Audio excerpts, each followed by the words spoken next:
அதன் பிறகு 2010 உச்சநீதிமன்றம் தலைமை நீதிபதி கபாடியான்னு நினைக்கிறார்.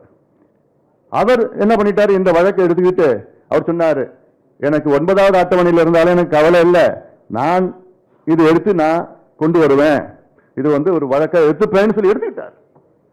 எடுத்துக்கிட்டு அப்புறம் என்ன பண்ணாங்க, 2010 ஒரு தீர்ப்பு கொடுத்தார். அவர் கப்பாடியா தீர்ப்பு கொடுத்தார். அந்த தீர்ப்பில் என்ன சொன்னாரு, இந்த வருஷம் நான் தமிழ்நாட்டில் 69 விழுக்காடு இடஒதுக்கீடு நான் ஏத்துக்கிறேன்.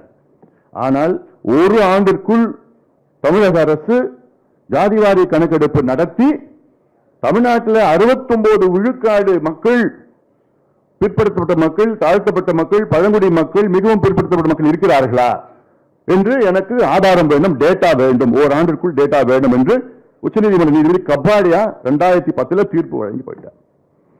அதன் பிறகு ஓராண்டு காலம் கழித்து அப்போ எடுக்கல.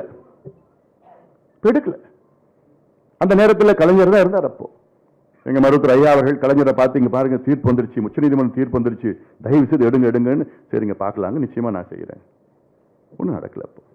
அப்போ ஜனார்தன் அவர்கள் பிற்படுத்தப்பட்ட ஆணையராக இருந்தார், பேக்வர்ட் கிளாஸ் கமிஷன் சேர்மனாக இருந்தார், தலைவராக இருந்தார்.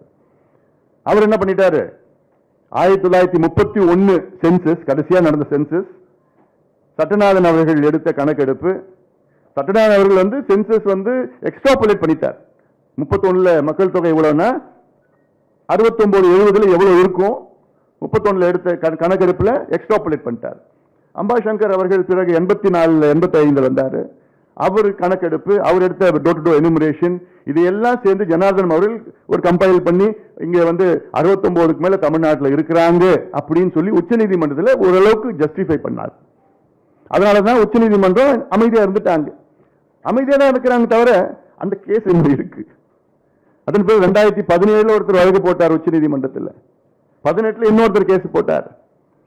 போட்டுட்டு உச்சநீதிமன்றம் என்ன பண்ணிருக்கிறாங்கன்னா, மராத்தா வழக்கு இருக்கு, மகாராஷ்டிராவில் கொடுத்தாங்க மராத்தா வழக்கு, அந்த வழக்கு முடிச்சவுடன் நான் தமிழ்நாட்டு வழக்கு எடுக்க போறேன்னு உச்சநீதிமன்றம் சொன்னாங்க. இப்ப மராத்தா வழக்கு முடிஞ்சு போச்சு. தமிழ்நாடு வழக்கு என்னைக்கு வேணா வரும், என்னைக்கு வேணா எடுப்பாங்க. எடுத்த உச்சநீதிமன்றம் என்ன கேட்க போறாங்க, முதல்ல எடுத்திருக்கியா கணக்கெடுப்பு, உனக்கால் நியாயப்படுத்த முடியுமா, தமிழ்நாட்டில் 69 விழுக்காடு மக்கள் எஸ்சி எஸ்டி எம்பிசி ஓபிசி இருக்கிறாங்களா?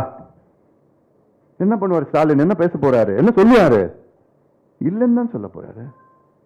அப்ப உச்சநீதிமன்றம் என்ன தீர்ப்பு கொடுப்பாங்க, 69 விழுக்காடை நான் குவாஷ் பண்றேன், தள்ளுபடி செய்யறேன், தமிழ்நாட்டில் 50 விழுக்காடு தான் என்று ஒரு தீர்ப்பு கொடுத்தாங்கன்னா என்ன நடக்கும் தமிழ்நாட்டில்?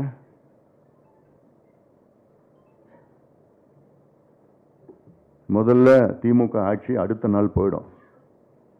ஏன்னா நாங்களாம் சும்மா இருக்க மாட்டோம், மேடையில் இருக்கலாம் சும்மா இருக்க மாட்டோம். தமிழ்நாடு கலவர பூமியா மாறும். இது எங்களுடைய உரிமையா? என்ன நாங்க கேட்கிறோம், இந்த பிள்ளைங்களுக்கு படிப்ப கூடிய வேலையை கூடிய எங்களை முன்னேற்றணும்னு கேட்கிறோம்.